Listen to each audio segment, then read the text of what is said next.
Ask you this then, since we're back, talk to us a little bit about mental health, right? Because you got all this stuff going on. You got the kids, the business, the family, you're traveling. Mental health is something we talk about with men per se, but I like to see and maybe hear a little bit about how you guys deal with your mental health and keeping your sanity. Well, what I will say is, mental health is real. The issue is definitely real.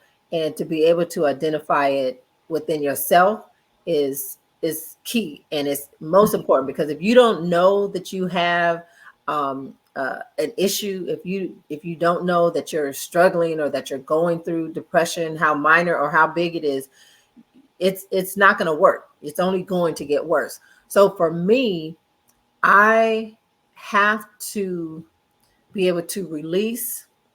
I have to be able to have fun. I have to be able to talk. I have to, because it is hard. I'm not saying it's easy. I mean, Tan knows 20 plus years of friendship. She knows I am not the one who's going to tell you when something is wrong. Mm-hmm. But once you get to know me, you're going to know something is wrong because of how I'm acting. So, two different things. I don't just come out with I got an issue, or I'm going through something, or I'm struggling. I will try to take care of myself, again, by working out, by spa days, by relaxing, by getting that massage, or those kind of things. But when it comes to communicating, when I have the good friend that I have in TANYIKA, she's able to say, slow down, what's going on? And we could talk. And we can get it out. And we have those moments where we need to just get stuff out, because maybe it pertains to us. Maybe it pertains to the outside, our families. Maybe it pertains to, work. It doesn't matter, but we just need to pause and be able to get it out. So when for mental health for me is being able to identify that I'm going through something, and that I can't just fix it myself through the workout or through the massage. I have to talk it out. And sometimes she's my go-to person. And sometimes it's just a matter of, her knowing something's going on, and she gives me that space to deal with it. But, mental health is not a plug for anything that I'm going to say, but whether, you need to seek professional help, or, you have your religious background and you pray about things, or if you have that special friend or that person that you can talk to and communicate with, it's important, because you have to be able to identify what the issue is, so that you don't get stuck and you get depressed, or where you can't move forward, you can't get out of bed, you can't do certain things to keep yourself moving and going. That's important. And I have that friendship, I would say, specifically with TANYIKA, to where I feel like we are able to communicate. She's my business partner, but she's also my friend, my sister, who I could talk to. So let me hear what you have to say, young lady. I know you know how mental health is, because you seem to have no worries. So your mental health might be just like, I'll pass that on to everybody else. Oh my God. I'm probably the worst person to ask. Dee and myself are social workers, right? Through school, schooling, education. I'm MSW level social worker, trained to do therapy. I've done therapy, don't care to do therapy. But as a profession, I prefer to be a social worker versus a therapist. So I'm saying this because I believe social workers and therapists are the worst at handling self-care, mental health issues, because we tend to take on everyone else's problems. We think we can handle it. We think we can manage it, and we don't manage ourselves well. Saying that, I think I am very guilty at that. I kind of just, I take it in, take on a lot, and then I find myself in a situation where I have to figure out how to deal with it. Like it's not necessarily a surprise, but it is something that I kind of I tell people when somebody walk around and say I'm depressed, I really sometimes don't think you're depressed because you really don't know you're depressed until after you come out of that state, when you can actually sit back and say, whoa, that was a fog. I was in a fog. Something was going on. Something's wrong. But going through it, you don't always know I'm depressed or I'm having these challenges. And so I don't do well managing it, but I will say having friends like Dee does help. She helped point out when I'm not doing well managing it, because it comes off. Is the word rude, Dee? Yeah, that's the word. that is the word. It's a word and it is the word. Yes. I come off real straightforward, real just rude. And wow. And so and then when she kind of gives it back, or I can tell when I have offended her, then it's like, okay, you're not managing well. What's really going on here? And unfortunately, that's bad, right? Like you shouldn't offend people to figure out you're not managing well.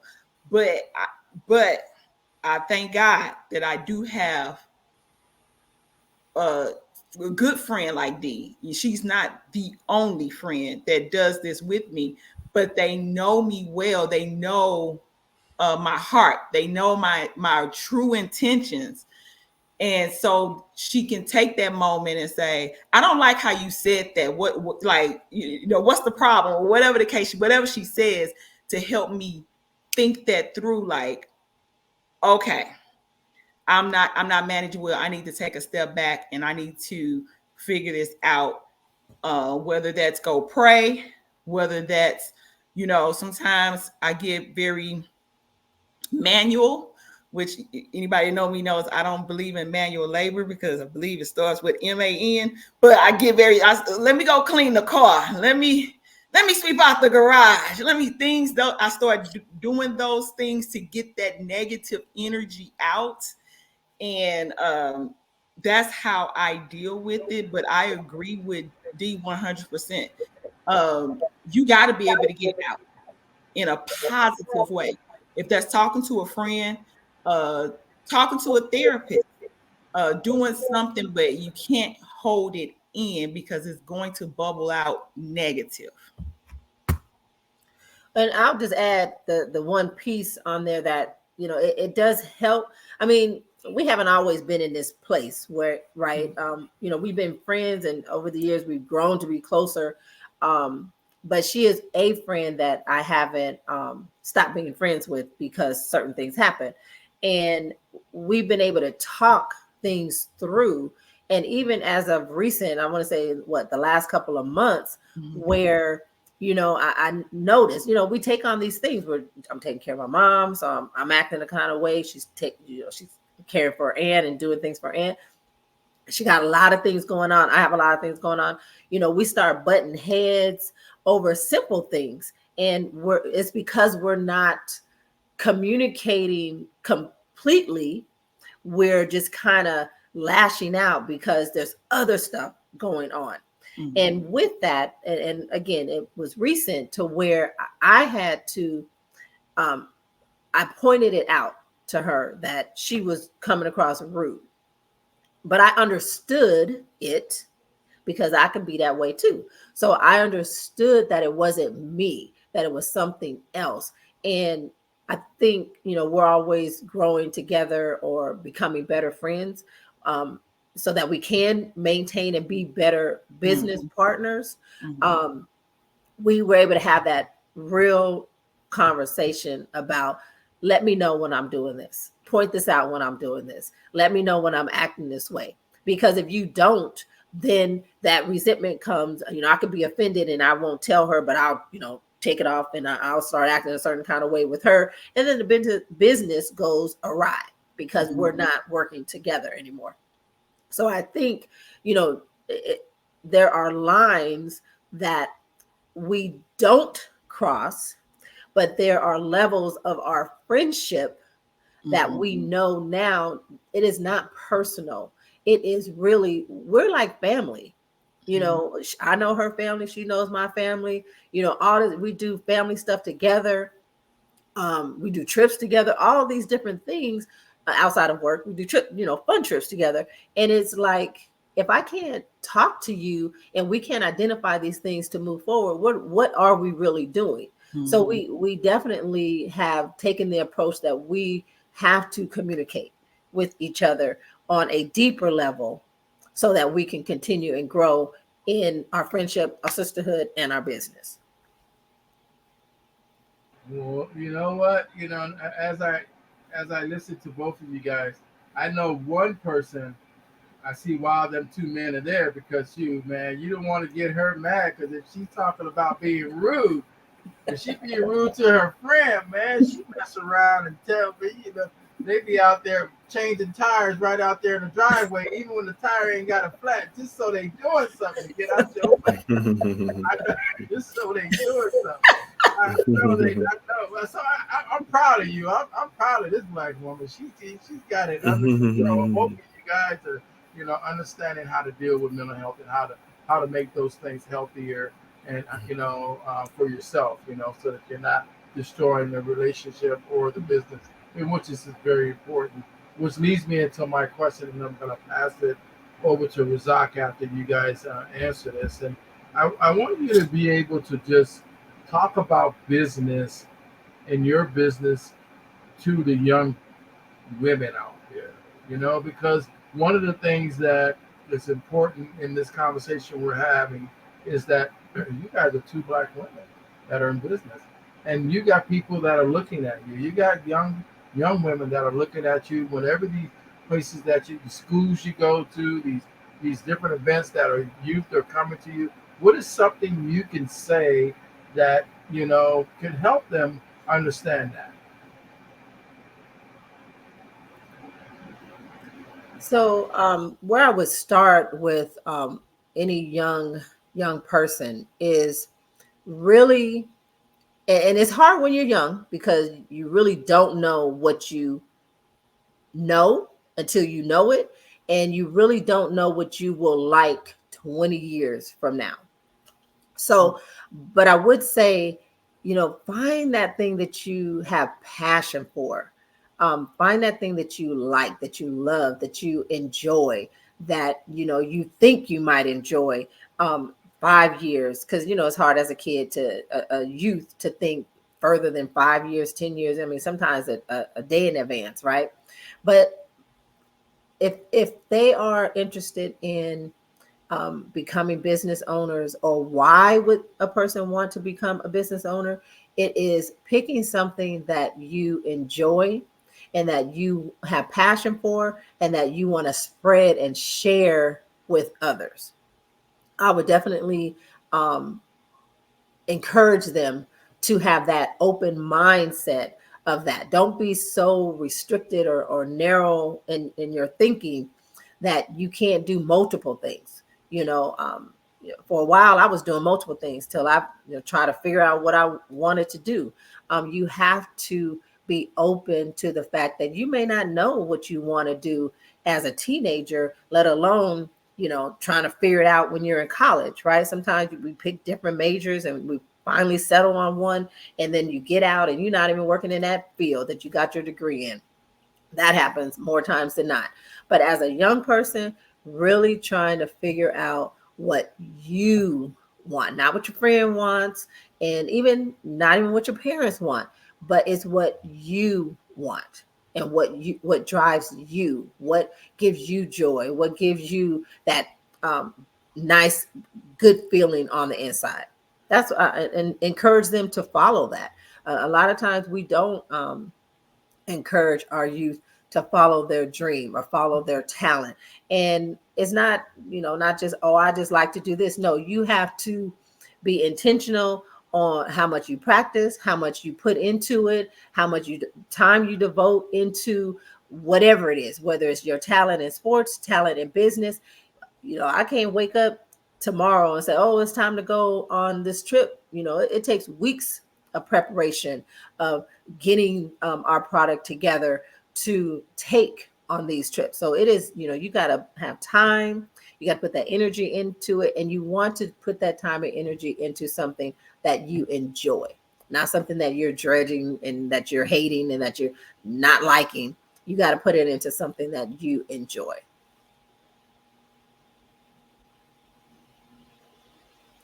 Always.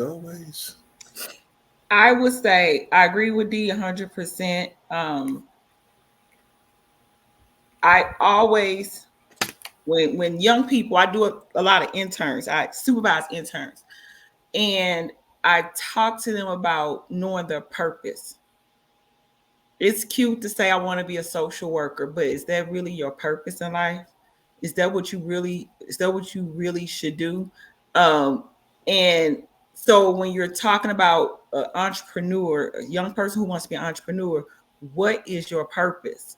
You need to know who you are and why you're here, what you're here for, because there seems to be a big kick of a big trend, a recent trend of young people wanting to be entrepreneurs, and that's great.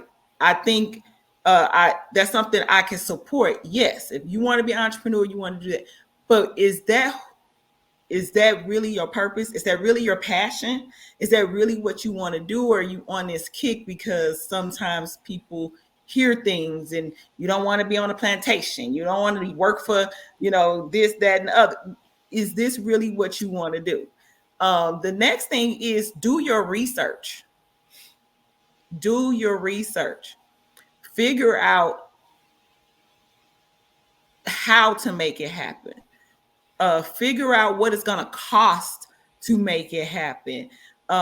D and I looked at products. We compared online what other places are charging for those products. We compared t-shirt samples to figure out which colors we like best, who had the brightest white and the brightest red and the best black. And do your research. Like, understand cost. Do not be fooled. Whatever you're going to do is go cost some money. So what is it going to take for you to get there, and how are you going to get the money to make that happen? And be prepared to sacrifice, because being an entrepreneur is a sacrifice. Sometimes I feel young people think they're skipping the sacrifice. They don't have to go to college. I can just start a business. And there is a sacrifice to being successful.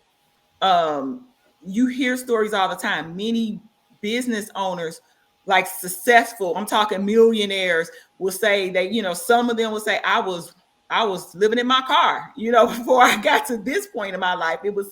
And I'm not saying you got to go broke, but D and I made a commitment that to get this business off the ground, we were going to invest in our business on a monthly basis. We were taking from our income and our household to invest into this business on a monthly basis. until the business was able to sustain itself. We sacrificed taking any salary from this business. So sometimes people go into a business thinking, I'm gonna get paid, I can do this. We don't do that. We're still investing in our business because we don't take out of our business to pay ourselves just yet, because we don't feel that's going to be beneficial in growing our business at this point. We haven't made our 5-year mark. That's our next thing. Making our 5-year mark is very important. A lot of business fail within the first 5 years. So I would tell them, expect to sacrifice. You can't go out and kick it and buy Louis and Bowie and whoever else, because I don't even know these names no more, Lord Jesus. These names so long. I'll be like, who is that now? I just feel old. You can't buy all that stuff, spend your money there, and then have a business. That's not wise. You can't, do all these lavish things. You really have to live within a certain parameter in order to get your business where you need to. I'm saying as a young person, because in my head, I'm picturing somebody who early 20s, they haven't been in their career as long as me and D have been in our careers, where we got money to pull from retirement or savings and all this. So I'm picturing somebody who may have a good $2,500 to start. And so in thinking of that, the sacrifice is going to take, and you can't get mad when people don't want your product or don't like your product. Everybody's not going to like what you produce or what you have. Right. So you gotta believe in what you have. We can't, and this is a lesson we've learned in business. Like D is like, okay, let's make, this is D, because this is D all day long. It's never me. It's let's make this design on a black shirt, a white shirt, and a red shirt. I'm like, D, that's not cost effective. No. They go bad. And I'm like, somebody will. I guarantee you. But are we gonna be left with too many shirts? So, like things we've learned through the years, you can't please everybody. Right. We make all these shirts, and if somebody come to the table, you don't have any white shirts. So we got that request from one person at every event. So let's just say 3 people out the year, okay, ask for white shirts. So we start producing white shirts. Now we got to get rid of white shirts because nobody wants them. So you can't make everybody. You got to believe in your product and stick to it and be faithful to it and know that this is what was given to you. This is your product. Is going to succeed. You can't. It ain't for everybody. It's for a select. And that's the balance. That's the balance with her and I, where, I come up with a bright idea and she's like, slow your roll. And she'll do the same thing. And I'll be like, slow your roll. But that's the balance with us. I'm going to just step in right there, because that's Razak. That's the balance between I come up with these bright ideas. And he's like, man, I don't know what you're talking about. Write it down, because you don't even know what you're saying. You're just saying it, but you're not doing anything what you're saying. I think that's gonna work. Yeah, it ain't working, man. That doesn't sound good. Well, over to you, Razak. Your head on to tighten this up. All right. Let's see. Okay, so I was writing down some stuff right here. So I know we're going to take a look at some of your merchandise and stuff like that. So, but just before we do that, let me ask you this. Okay, how do you incorporate? Let me see. I looked at some of your stuff. I'm not too sure actually, but how do you incorporate culture into your designs if it applies? Culture into design. So I think what we do is don't kick me off the show. Our audience for Black women, Don't, I mean, it just is. That's just what it is. So when you say culture, that's really our focal point. And we had to stop and say, okay, let's make, like when we made our inspirational line, or the church, we call it the church lady line type thing, that became a neutral line that, okay, that crosses cultures, you know, Black, white, Hispanic, Asian. If you love the Lord, you go on a cross, you go on something to say I'm blessed, you go on to say you know, what's some of the other shirts, you walking know, in authority, you know, you walking in authority, yeah, all of those different things. You is it has no color to it. Right. But starting this business, it was for Zeta Phi Beta Sorority Incorporated, Delta Sigma Theta Sorority Incorporated, which are historically Black organizations for women. And so the foundation is our culture. What do we like as African American women? What do we want to be in? How do we want to look in these clothing, the clothing that that we buy? So it started from there, you know, originally. And then when we went into, when we merged and took over my family's t-shirt business, they had all the different other Black sayings: Black and educated, melanated, chocolate, all those different things. Though that came from my family's business, and we were like, yes, because I go to the store and I can't find things that speak to me as a Black woman, but these t-shirts speak to me as a Black woman. And so it was very important for us to be able to have that for other Black women, to be promoted in that way, a queen, all those different things. That's very intentional for us. And kind of Dee said it earlier, that not just with our sorority stuff, sometimes it is really difficult to find positive, non-stereotypical Black gear. I don't need all the extra pictures and just different things. I hope you guys understand what I'm saying. I don't want all of that as a mature Black woman.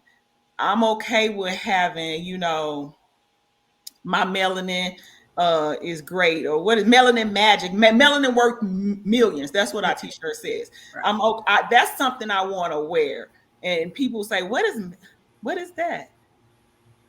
It's my skin. It's my color. Right. You know what I'm saying? So I want things like that, not some ghetto picture I'm walking around with. I'm sorry. Don't kick me off the show. I'm sorry. No. We're loving every bit of it. And I'm really, I know Razak is loving every bit of it. So let's see what your partner has to say. We are women of a certain age. And I'll speak for myself. I'm a woman of a certain age. And, you know, I still like to wear things that are sexy. I like to wear things that are, you know, tank top, off the shoulder, you know, arms out, those kind of things.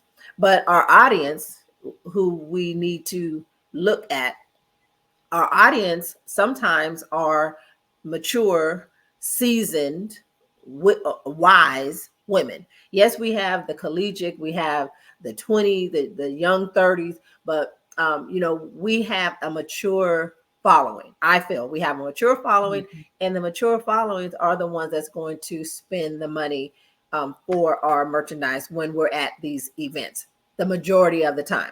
Mm-hmm. So we have to, you know our audience and pick items that will complement them, complement our seasoned body shapes, complement our blessed body parts. You know, we want to make sure we're meeting their need in our clothing, because we don't want something that is, you know, too tight on someone who shouldn't be wearing something that's too tight.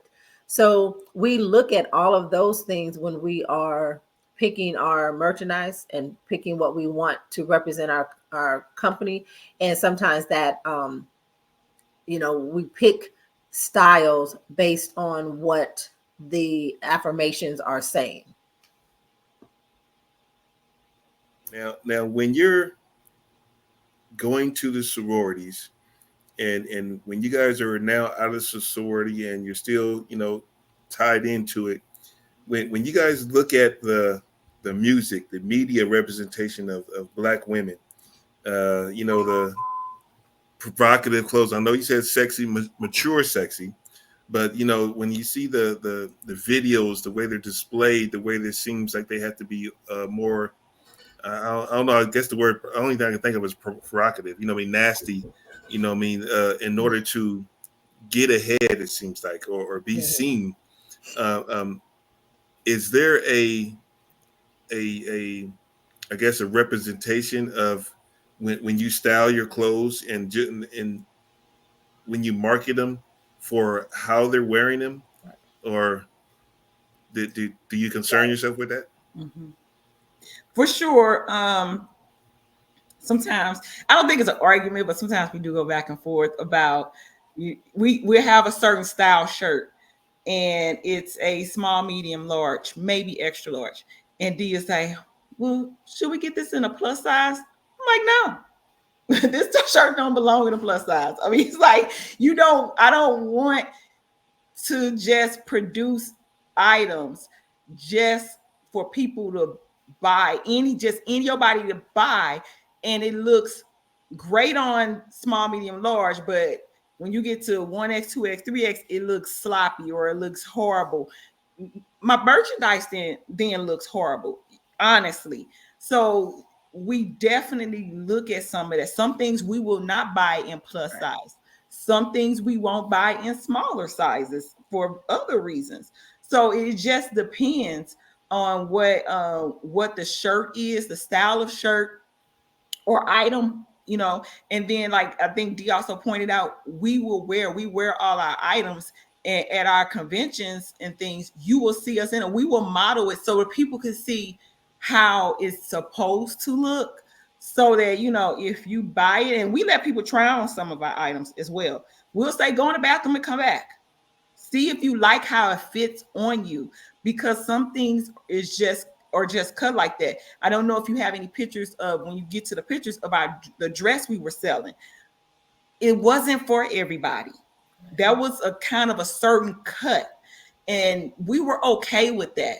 We were okay. It did go to plus sizes, but you still have to have a body shape, a certain shape, even in your plus size, to wear that. And it's just what it is.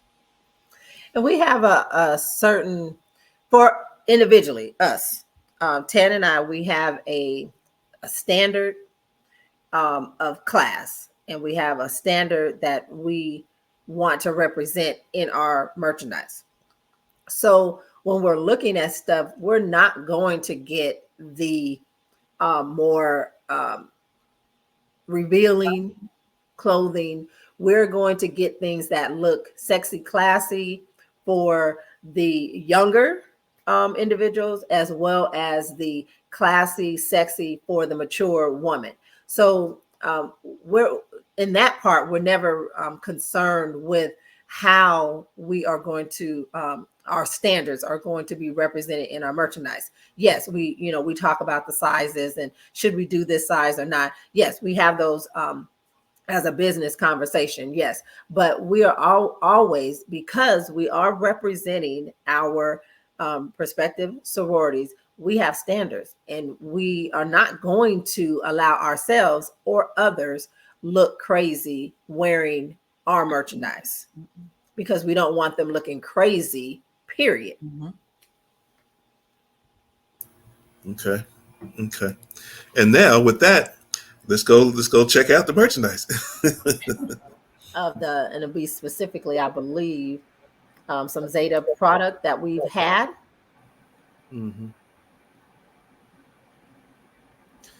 What kind of was that, a hoodie and so this is like a hoodie dress wear? Like an oversized hoodie, yes. So you know, a woman will wear it with leggings, hiking shorts, jeans, or nothing. It just depends on that woman. Let me ask you real quick that when you have your vendor shows and you bring this type of display, do people who are not aware of any of the sorority stuff or like that, do they buy this stuff also? No. Well, generally when we go to places like this and we're doing a vending strictly for Zeta, strictly for Delta, it's a convention for them. So you don't get many outsiders trying to purchase anything. Now, when we have gone to some places in the park or something, like we've done Juneteenth or Black History, we will have our Black inspirational, our Christian t-shirts, and we'll do a little bit of Zeta and a little bit of Delta. Then we've had a few people pick up some things and say, "Oh, this is cute," and then we'll just say, "Hey, are you a Delta, or are you a Delta, or are you a Zeta?" No, but and he's like, "Okay, well, we kind of have to explain. Well, technically, that's for our sororities, and you may not want to buy it and wear it because you don't want anybody upset, but we generally keep it separate. Like when we're out in the general public for something other than sorority, we don't take a lot of sorority things because we want to focus on the positive affirmation and Christian t-shirts for the general public. Okay, now where was this at? Darby Park in Inglewood, California. During the summer, the fraternities have what they call frat games. So they play softball, and there's they have a league, so they play each other. So during the summertime, they have vendors at these games, and we happen to be a vendor at this particular game a couple of weeks ago. And so we're able to bring our merchandise out and sell to sorority members that come out.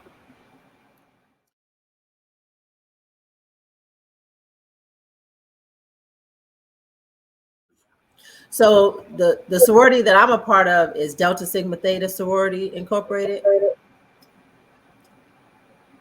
But we also have the AKA, and then we had the Sigma Gamma Rho t-shirts, but then Zeta Phi Beta, which is TANYIKA is a member of Zeta Phi Beta Sorority Incorporated. We definitely do the Zeta and the Delta paraphernalia.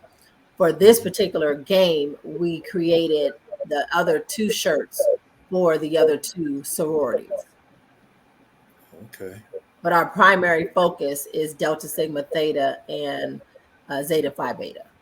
So you'll see that in most cases we have similar product, but it can be found with either Delta or Zeta. 1913 for Delta Sigma Theta is the founding year. Okay. So the numbers on the t-shirts are the founding years for those particular sororities. So the 1920 is a founding year for Zeta Phi Beta. Okay. 1922 is Sigma Gamma Rho, and 1908 is AKA. Okay. So some of the things that you're showing there, like the earrings, the bangles, and you can see the difference, red and white and blue and white. So you know that they're representing our prospective sorority. And with that, we also show that we are unified to where we wanted, both our organizations to be represented the same but different, because we are different, but you can see that we our symbols are represented in especially in our accessories. They're represented. We try to get them again the same, but sometimes there might be a little bit of a difference. So things are similar. Zeta Phi Beta has the dove that's represented. in some of our items. And then as Delta Sigma Theta, we have an elephant. So you kind of see the similarities, but the differences in our items. And again, that goes to finer divas. That goes deeper into showing that we are a sisterhood. Yes, we're in different organizations, but we are a sisterhood who work together and collaborate together.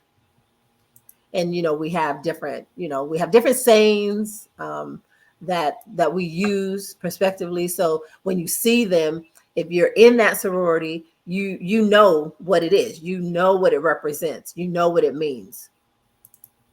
And it's, it's almost like I could pick out another Delta in a crowd because she might be wearing something. And the same thing with TANYIKA. She can see someone within her sorority by something they're wearing or the color or something that they're representing.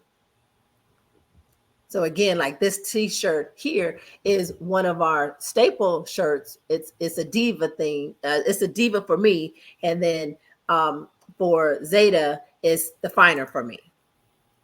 So same T-shirt, different saying, but it represents our individual organization. Okay, so what I wanted to ask you. Okay, so how is this red?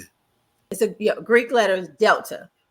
Okay. Is the pyramid. Some people say triangle, but it's a pyramid. But in the Greek letter, that is what Delta is. Yeah. The second, it's a sigma. That is how you would write the Greek letter representing sigma. And then the O with the little, looks like a bow tie, right? That's theta. So that is the symbol that represents the word theta. Okay.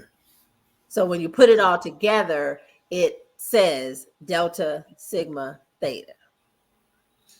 All right. Why is it, we said Greek, why is it Greek? Or why is it not, where does it come, where does the origins come from to make it Greek letters? You're asking some really deep questions here. So I'm going to try to explain it how I explained it to people. Like I explained it to my husband when he was asking, hey, what does Zeta Phi Beta mean? What is it? Is that like, he's asking all these questions. Before Black folk was able to go to school and get an education and all those different things, there were already established white fraternities and white organizations and societies and things of that nature. And historically, what Black people have always done is, you don't want me, that's fine. I'm gonna get my own, right? I'm gonna do my own, and we're gonna have what we need on our side. And so part of it was, in my opinion, and somebody else who's maybe some type of scholar of all this Black history can say it in a different way.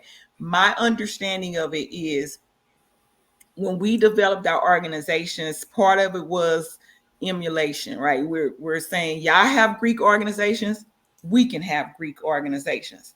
But when you go into some of our information, it's really not all Greek. It's some other languages, some Latin in there, things of that nature. So we kind of pulled some things together, in my opinion. But the Greek letters, I believe, is just a direct representation of, it was already established. Greek organizations were already established for white people. We established Greek organizations for African Americans. When you're just talking about why we got Greek names, that's where it basically comes from. So we do positive affirmation T-shirts. When you guys are doing this sorority, this is for like always for and forever thing. So a lot of these people that show up to these games and events or celebrations like this, those are sorority members over the years since it was founded. Yeah, yes. When it's the sorority, when we're selling the sorority shirts and things, yes. Like this right here, it has nothing to do with the sorority. It's just another segment of our business. This is right. So what you're looking at now is going to be Christian based and positive affirmation. All of these items. That's what these are. And where do you guys get your affirmations, or where do you get your what inspires you to make what? So about a year after we started our business, my niece and my brothers had a t-shirt business, and they had some of the positive affirmation t-shirts. They shut down, and we incorporated some of their t-shirts. And then from there, we've just been making them as we go along. Whatever we feel inspired to do, like the word blessed. I was like, I think people just like blessed. Like I grew up in church, right? So you always saying I'm blessed. So I said, just let's put, blessed across the front. But it's things that, because I grew up in church, he grew up in church, we knew that that atmosphere, that audience would like these type of shirts. So that's kind of how we got to the positive affirmation and the inspirational collection. And some of them are, you can kind of think of them as catchphrases, because the t-shirt is hashtag blessed.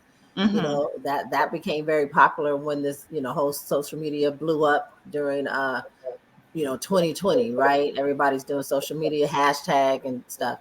So the phrases we try to capitalize on by putting them on our products, and it's worked thus far.